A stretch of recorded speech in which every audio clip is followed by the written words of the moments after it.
In the small village of Umuchi, the rising sun always found Adis perched halfway up one of the towering palm trees. While most women prepared cassava or fetched water, Adis strapped a gourd to her waist, tightened her faded wrapper, and climbed with the agility of a hunter.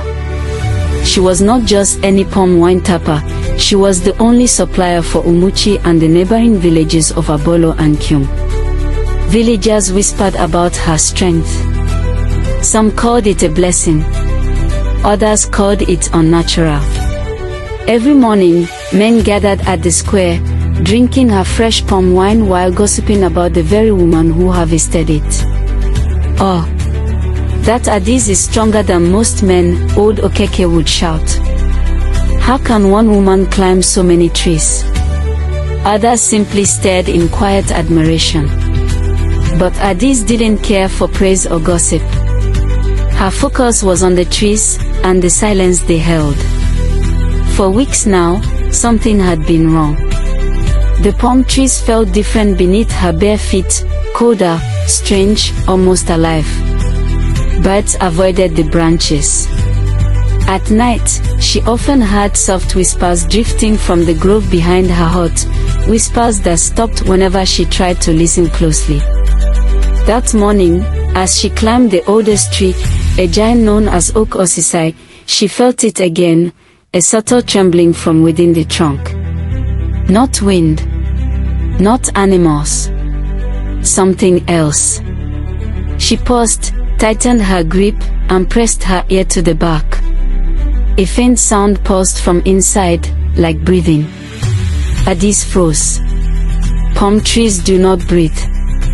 She slowly descended, heart pounding. When her feet touched the ground, she sensed she was not alone. She turned sharply. No one. Yet the shadows between the trees seemed to shift. Something in Umuchi's palm grove had awakened. That night, Adis did not sleep. She sat on her bamboo bed, arms folded around her knees, replaying the strange sound inside the palm tree. Her daughter, little Omalika, slept peacefully beside her, unaware that her mother's heartbeat raced like a talking drum. At cockcrow, Adis tied her wrapper tightly, grabbed her tapping knife, calabash, and rope, and headed back to the grove. The morning air felt heavier, as though the forest had inhaled and refused to exhale. Even the village dogs, who usually barked at dawn, were silent. As she approached the grove, something new caught her eye: footprints. Many of them. Barefoot. Small. Leading between the trees. Adis crouched down and touched the prints. They were fresh, still holding warmth. She swallowed hard. "Who comes here at night?" she muttered. She stepped deeper into the grove. The deeper she walked, the more she felt something watching her. At first, it was a prickling on her neck. Then a soft whistle, like wind through bamboo, but there was no wind. She lifted her tapping knife slightly. "Who's there?" Her voice cracked despite her attempt to sound firm. A whisper drifted through the palm fronds. "Adis." She jerked backward, knife raised. Her breathing quickened. Again, the voice floated faintly, almost playful. "Adis." Her name echoed as if carried by invisible children. Then she noticed movement, small figures darting between trees, flickering like shadows, too quick to identify. Fear crawled into her bones. She rushed toward Oak Osisai, the oldest tree, the one that had breath yesterday. The air around it felt colder, charged with something unseen. On the trunk, fresh marks appeared, thin lines crossing one another, forming a pattern she had never seen before. Not scratches. Symbols. Someone, or something, had carved a warning. And it was meant for her. All day, Adis' mind replayed the voice calling her name. She spoke to no one, not even the villagers who came to buy palm wine. She served them quietly, her ears still ringing with those eerie whispers. By evening, she made a decision: she would keep watch in the grove that night. When darkness fell over Omuchi, Addis tied a wrapper across her chest and stepped outside with a lantern.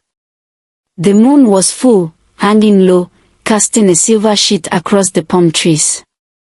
She felt the weight of the night pressing against her skin. She walked into the grove slowly, lantern swinging. The air was cool, unnaturally cool for a Nigerian night. The crickets, usually loud, were silent. Even the wind held its breath. She sat beneath oak osisai, the breathing tree. Hours passed. Nothing. Just when her eyelids began to droop, she heard it. A soft laugh. A child's laugh. Addis stiffened, lantern trembling in her hand. Then another laugh. And another. Soon, the grove echoed with giggling, playful, but wrong, layered with an odd hollow tone like distant echoes. Shadows darted between trees, circling her. "Show yourself," she shouted, standing. The laughter stopped instantly. Silence swallowed the grove. Then, a tiny handprint appeared on the trunk of oak osisai, glowing faintly like embers. Then another, and another. Dozens of small handprints slowly formed a ring around the tree at her eye level. Addis stumbled backward, breath frozen in her chest. She watched as one handprint stretched upward, becoming longer, as if the hand belonged to something growing taller, too tall to be a child. The lantern flickered violently. A deep voice rumbled from inside the tree. "You should not have come back." Addis screamed. The grove awakened. Addis ran from the grove until her legs weakened, collapsing near the path leading back to the village. Her lantern had gone out, leaving her only the moonlight and pounding fear to guide her. For several minutes, she couldn't breathe. She just stared at her trembling hands, replaying the deep voice echoing inside the tree. She wasn't imagining things. She wasn't dreaming. Something was truly in the grove. By dawn, she forced herself to stand. She could not tell the villagers, not yet. They relied on her palm wine for weddings, funerals, festivals, and everyday drinking. If she panicked them, chaos would follow. So she returned home quietly, wiped her face, and pretended nothing was wrong. But Omalika noticed. "Mama, why are your eyes red? Did something bite you?" "No," Addis whispered. "Just tired." Later that afternoon, as she prepared palm wine for delivery, she noticed something chilling. Her calabashes were sticky with dried sap she hadn't collected. When she sniffed it, the scent was strange, sweet, but sharp, like something fermented too quickly. Palm wine didn't turn overnight. Something, or someone, had tapped her trees while she slept. Her heart pounded again. She rushed outside and nearly collided with Mama Oduak, the village gossip. The older woman's eyes widened. Addis, you're sweating like someone who saw a spirit." Addis forced a shaky smile. "I'm fine, just busy." But the older woman looked toward the grove. "I heard laughing last night. Like children. But no children live there." Addis froze. Someone else heard it.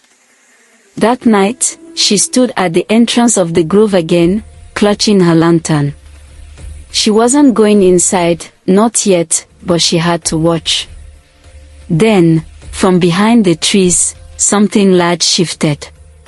Not a child. Not a shadow. Something tall, rising. And it knew she was watching.